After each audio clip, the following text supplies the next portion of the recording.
Bonjour et bienvenue sur Network IT. Aujourd'hui, une nouvelle vidéo. Je vais vous présenter ce petit ordinateur. C'est le Lenovo ThinkCentre M70S. C'est un ordinateur qui est plutôt destiné, malheureusement de nouveau, pour les professionnels, mais vous pouvez très bien l'acquérir sur le site de Lenovo. C'est juste qu'il est un petit peu cher. La vidéo va se dérouler en plusieurs parties. Nous allons d'abord voir les caractéristiques physiques de l'ordinateur, toutes les connectiques proposées par celui-ci, et pour terminer, nous allons voir la performance, donc les caractéristiques technique que celui-ci nous propose. C'est parti. Donc nous allons commencer par la première partie des caractéristiques physiques de l'ordinateur. Donc on voit que l'ordinateur est de couleur noire, le design est très sobre, très élégant, pas trop sophistiqué. On voit que c'est on a l'impression que c'est un peu ancien alors que l'ordinateur vient tout juste de sortir. On voit qu'il y a deux matières distinctes entre ici une façade toute en plastique et tout le reste de l'ordinateur va être en aluminium. Donc il est de couleur noire, il est très salissant, la matière est très facilement salissante. Après ça reste plutôt de bonne qualité, même le plastique il est plutôt bien fini, c'est plutôt agréable à regarder. Ce qui va être intéressant sur ce modèle là, ça va être sa taille qui est plutôt petite, qui va plutôt être mis sur un bureau qu'au sol. Vous allez avoir des différentes petites stries qui se trouvent à l'avant ici, c'est vraiment pour faire, alors c'est vraiment sur cette partie là, même au-dessus là on voit qu'il y a quelques petits trous, c'est vraiment pour faire rentrer l'air frais, pour refroidir donc tous les éléments de cet ordinateur, et on verra un peu plus tard dans la vidéo, mais il y a une sortie à l'arrière pour évacuer l'air chaud que celui-ci produit. Alors on va passer à la taille de cet ordinateur. Donc en largeur on va être sur du 9,3 alors ici centimètres. En profondeur ici nous sommes à 34 cm et en largeur nous sommes à 29,8 cm. Il a un poids de 6 kg. Donc ça reste relativement léger, il n'est pas trop imposant, donc ça c'est plutôt sympa, même si sur la chaîne j'ai déjà testé des ordinateurs beaucoup plus petits de la gamme ThinkCentre aussi, de cette marque là de Lenovo. Donc ici on va pouvoir retrouver le logo et ici donc la gamme ThinkCentre. Donc maintenant nous allons passer aux connectiques que l'ordinateur a. On se retrouve sur la façade avant de l'ordinateur pour les connectiques. Nous allons commencer juste ici avec deux ports USB 3.1 génération 2 pour avoir un transfert de 10 gigabits seconde. Juste à côté nous avons de nouveau deux ports USB donc 3 points mais génération 1 donc qui vont en 5 gigabits par seconde. Ici nous retrouvons un USB type C génération 1. Juste à côté nous allons retrouver donc deux prises jack 3,5 mm. Alors celle-ci fait audio et micro et celle-ci fait juste micro, donc je ne sais pas trop pourquoi ils ont rajouté celle-ci, mais peut-être qu'il y a des utilisateurs qui utilisent que le micro et non pas d'audio. Ici nous allons retrouver une toute petite LED qui nous permet de voir l'activité du SSD lorsqu'il est en activité.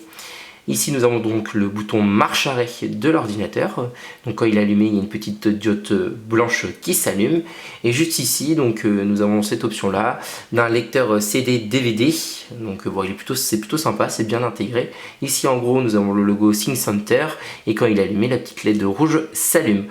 Malheureusement sur celui-ci il n'y a pas de lecteur de carte 3 en 1, donc c'est une option qui n'a pas été prise sur ce modèle là. Donc maintenant nous allons voir les connectiques sur la face arrière de l'ordinateur. On se retrouve sur la face arrière de l'ordinateur, nous allons commencer tout de suite et ici par une prise jack 3,5 mm juste pour l'audio. Ici nous retrouvons un petit panel pour tout ce qui va être vidéo, on a deux prises DisplayPort et une prise HDMI. Ici nous retrouvons un port série, ça va être pour tout ce qui va être machinerie. Juste là nous retrouvons 4 ports 2.0, tout ce qui va être clavier souris ça va être très bien. Juste là une carte LAN en gigabit. Ici nous retrouvons 4 emplacements disponibles pour rajouter des cartes additionnelles, par exemple une carte vidéo. Ici nous retrouvons l'alimentation et ici un emplacement pour un antivol.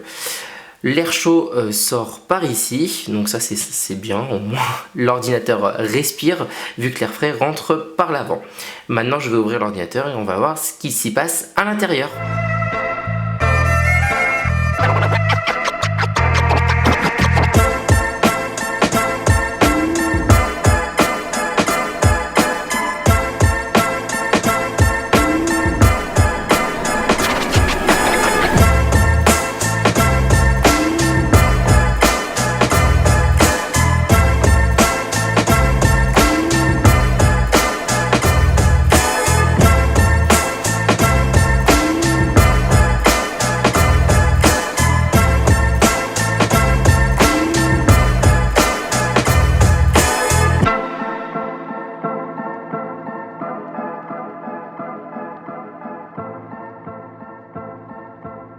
après la petite démonstration pour ouvrir l'ordinateur, voilà ce qu'il en est. On retrouve ici une petite alimentation de 280 watts certifiée 80 plus bronze.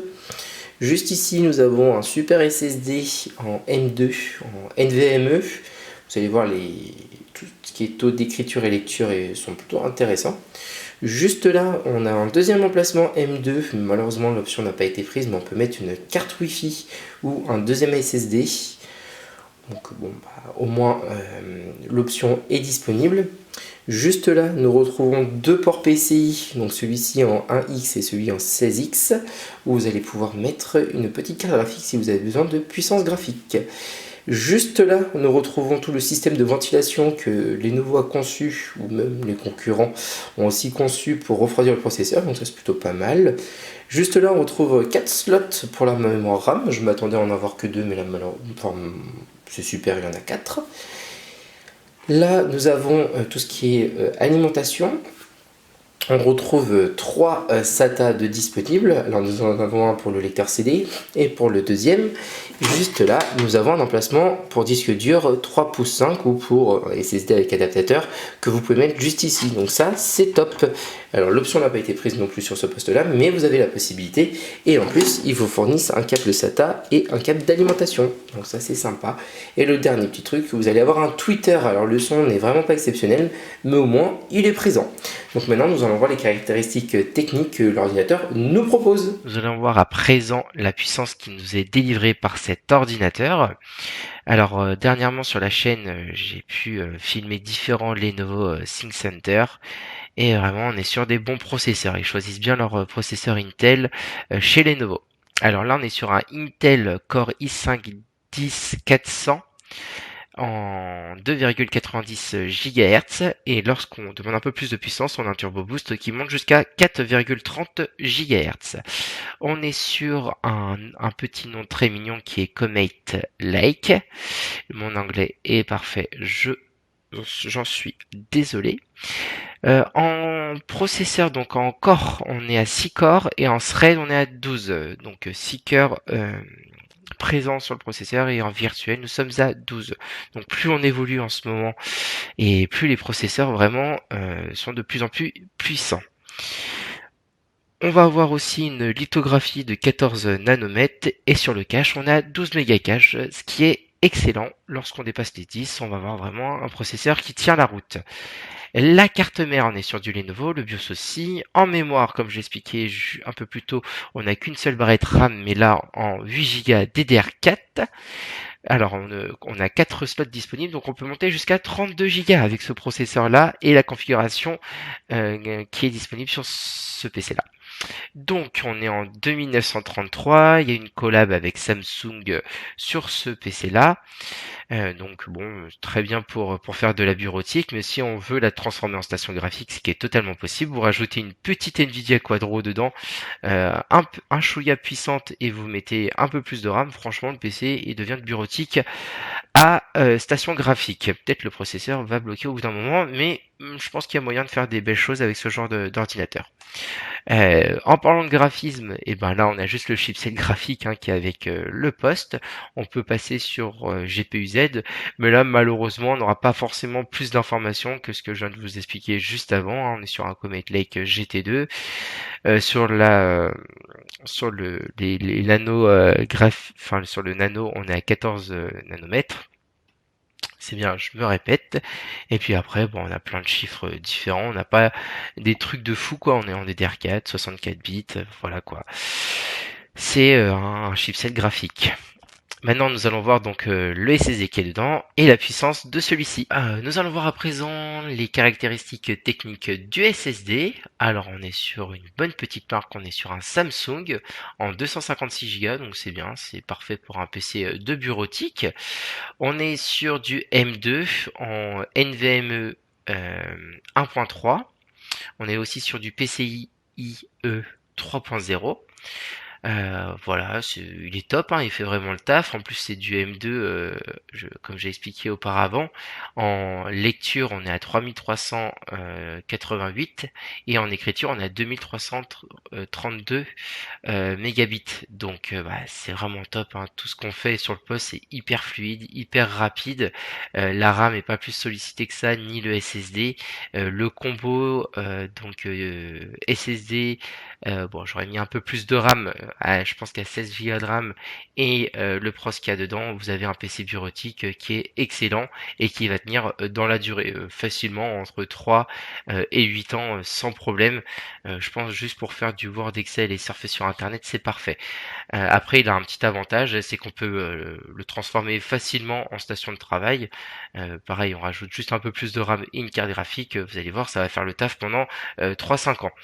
Maintenant, on va passer donc au bilan de cet ordinateur. Pour terminer sur ce petit ordinateur, nous allons passer aux points positifs et négatifs. Alors, on va commencer par le meilleur. Ce que j'ai bien apprécié lors de ce test, c'est vraiment sa petite taille. On peut mettre ça un peu partout. On pourra plus facilement le mettre sur un bureau avec l'écran au-dessus. Après, bon, on peut toujours le mettre sur le bureau, il n'y a pas de souci. Et ce que j'ai vraiment apprécié, c'est la configuration qui nous a été proposée sur ce modèle-là.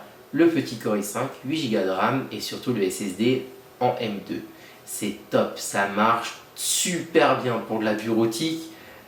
Il y a trop de puissance même. Il y a trop de puissance pour la bureautique. Il marche nickel, il s'allume en quelques secondes. On peut effectuer plein de tâches différentes. C'est top, vraiment la config elle est top. Et même, je vais même me permettre de dire un petit truc. Je suis sûr on rajoute un peu plus de RAM. Si on veut un peu plus de SSD, il va falloir investir bien sûr. Et on met une petite carte graphique, une petite quadro, et je pense qu'on peut le transformer en petite station de travail et ça vous coûtera toujours moins cher qu'acheter un PC tout prêt, station de travail, genre les Dell Precision. Voilà. Petite information que je vous lâche, je pense qu'il y a une possibilité de l'upgrader pour 400-500 € plus. On sera dans les alentours de 1002-1003 et on aura un bon PC pour 5-6 ans sans problème. Ce que j'ai beaucoup aussi apprécié sur le poste, c'est qu'il chauffe pas du tout. Je l'ai testé pendant plusieurs heures et il est hyper silencieux.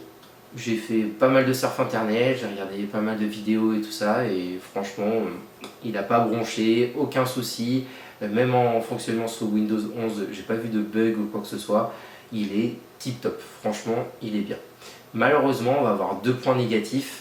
Alors ça va être l'aspect physique. Alors il est très bien fini, on sent que c'est quali, que c'est plutôt premium et tout.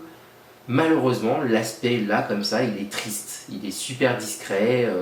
Je sais que quand on est un professionnel, on va pas forcément regarder l'aspect physique d'un ordinateur, mais ça fait toujours plaisir d'avoir une petite touche de couleur et tout, comme on a pu le voir lors de mes derniers tests sur la chaîne, genre pour le M720S. J'ai bien aimé ces petits rappels de couleur et tout, rouge qui nous rappellent vraiment la marque Lenovo. Voilà, enfin vraiment j'ai bien apprécié la configuration qu'il y avait sur ce poste là. Malheureusement sur lui je trouve ça hyper triste. On a l'impression que ça fait cheap, en fait pas du tout, c'est bien fini, c'est cool et tout ça, mais bon l'aspect il est pas foufou. Après les goûts et couleurs c'est pour tout le monde, hein, je suis tout à fait d'accord. Et le deuxième point vraiment négatif, c'est son prix, hein. On a un super combo, donc on le paye. On est à 829 € actuellement TTC pour l'achat de cet ordinateur sur le site de Lenovo. J'ai fait quelques recherches, on peut le trouver un peu moins cher, mais prix public il est à 829 € actuellement. Ça se trouve le jour où vous allez regarder cette vidéo là il vaudra plus du tout ou alors il sera plus cher.